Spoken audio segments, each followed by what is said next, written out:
Welcome back to News Talk. The spread of the Zika virus continues to be a major issue across the globe. Here in the U.S., doctors handling high-risk pregnancies are fielding concerns due to this virus. More and more pregnant patients are very alarmed given recent trips to countries with growing outbreaks of Zika in the Caribbean and in Latin America. So what are doctors now saying about the likelihood of the virus becoming a major health problem here in the U.S.? Joining us with more on this, Washington Post reporter Lena Sun. And Lena wrote an interesting article about the Zika virus in Monday's Washington Post. Lena, welcome. Thank you. So this is a relatively new virus, at least to us it is. We haven't heard much about it in this country so far. What do we know about how it is spread?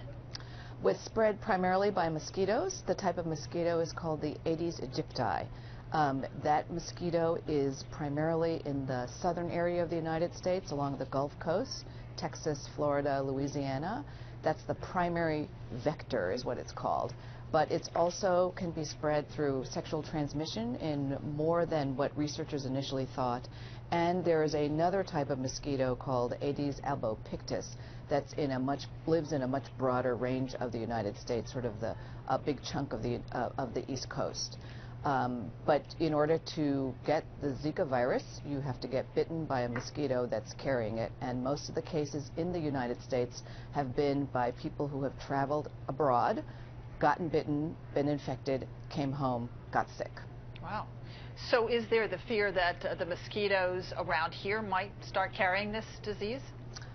We don't have as much Aedes aegypti like I said, in the United States except in those areas that I mentioned along the southern United States, Florida, Texas, Louisiana, along the Gulf Coast. There is the worry that it will come here, but that they will be able to keep it more controlled in these local outbreaks.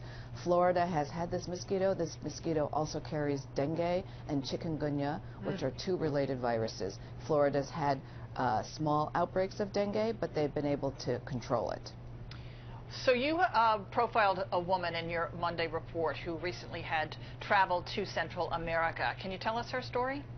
So this woman, we think there are probably dozens of women like this in the United States who went to Central America over the holidays, got bitten, then came back and had symptoms.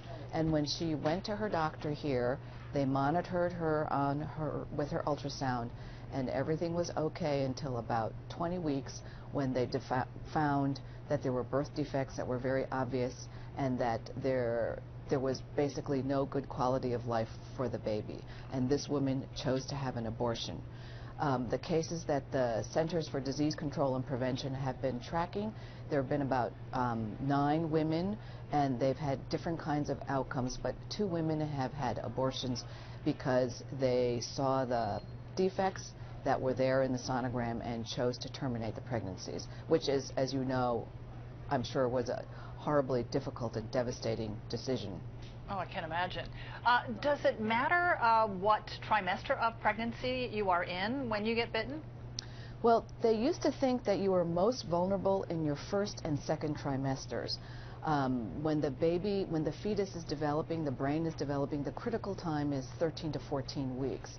So that's when they think the virus can do the most damage. But there was a report that came out on Friday, a study in the New England Journal of Medicine, and that actually raised a lot of concerns because they found that women were infected late in pregnancy and could have devastating results. So they don't know very much about how this virus does its damage. They just know that Zika is guilty until it's proven innocent when it comes to microcephaly and other birth defects. And now it's really raising concern because it looks like you can be affected late in pregnancy as well. Wow, wow, that's really shocking. Tell us a little bit more about the small brains that develop, the microcephaly, and are there some other damaging effects too? I mean, I heard about paralysis. Can it be fatal? So you have to separate the two things. Right now, there is growing and strong evidence that Zika virus is heavily linked to microcephaly, which is one of the birth defects that they're seeing in newborns in Brazil. and there's been one case in the United States. And this is when it's a very rare condition. It refers to a host of, it's not one illness. It refers to when babies are born with abnormally small heads compared to other babies of that size, and that often have underdeveloped brains, and they don't have enough of the brain tissue, or they have lesions, and that affects their development. It can also cause blindness and hearing loss. So that's one set with the birth defects. The second association is with something called Guillain-Barré syndrome, and that they have seen in 6 or 7 countries an increase in Guillain-Barré syndrome, which is a neurologic syndrome in adults, which can cause paralysis and can lead to death. So we've been talking a lot about pregnant women specifically, but now you're bringing a whole other aspect here. We're talking about anybody, any adult, man as well as a woman, could be at risk. Well, for the Guillain-Barré syndrome is something that affects adults. There is less evidence of the direct causality there. I mean, all of these things have not yet been proven.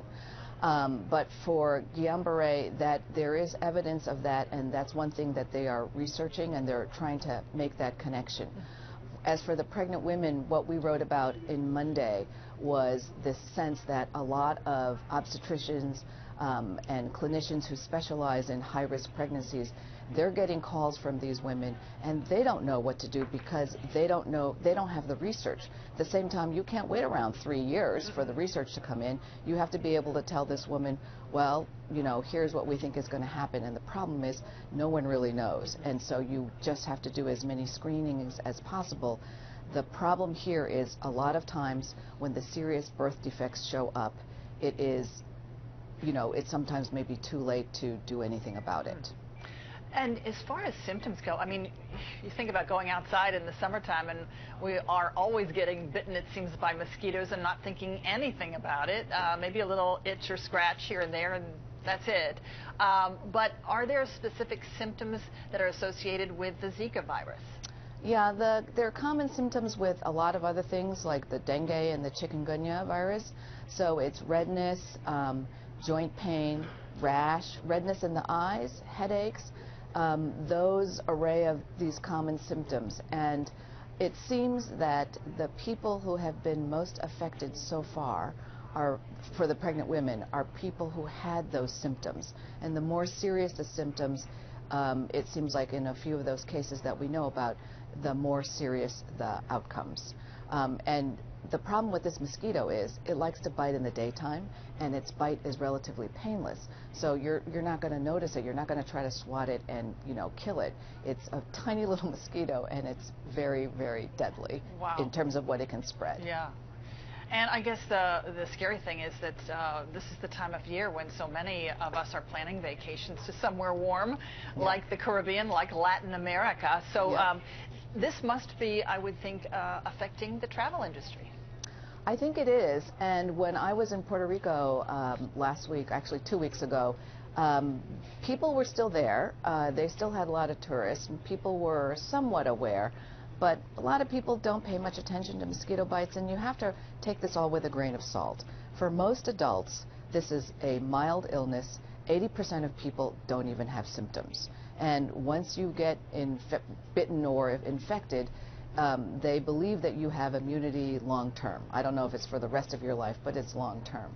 But the danger is especially for pregnant women and for women who want to get pregnant, and for the sexual partners of pregnant women. Because let's say you're a pregnant woman, you haven't traveled, but let's say your partner travels to this region and gets infected, comes back, it can be transmitted to you through sex. So that's something that people also have to keep in mind. Very dangerous. So what, Lena, are doctors telling their patients who have questions about this? They're trying to give them as much advice as possible. You know, part of it is, I think, you know, using common sense. If you're a pregnant woman, maybe not make this trip if you really don't need to, or postpone it.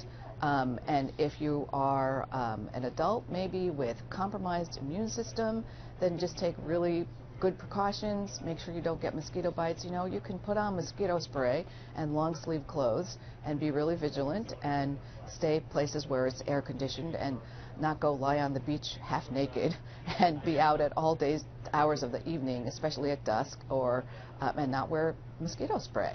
That's mosquito spray with DEET especially, right? Right, That keeps exactly. mosquitoes away. But you're saying that this particular mosquito bites all day long too, so it's not just mornings and evenings when you need to be more vigilant. Exactly. Yeah. So I guess there's some studies that are underway right now. What are we hearing? There are a ton of studies underway. The CDC is doing studies in Brazil. They're doing studies in Puerto Rico because Puerto Rico is a place where there is local transmission. That means that mosquitoes are infected locally and biting people and then biting other people. It means we don't have to travel any place to get infected. And Puerto Rico is by far the most affected of the places in the United States. Their cases are doubling every week. And in Puerto Rico, which is part of the United States, there are a lot more breeding grounds for the mosquito. There are underground septic tanks that are not closed properly. A lot of places don't have screens on the windows, so it just makes it really difficult to stop. And people travel to Puerto Rico. People fly. There are daily flights. There are cruise ships. Spring break is coming up. Lots of people head there for spring break. They surely do, but we appreciate all the great information that you gave us today. Lena Sun, her article on the Zika virus available in the Washington Post Monday's edition. Thanks so much, Lena, for joining us today. Thank you. And we'll be right back.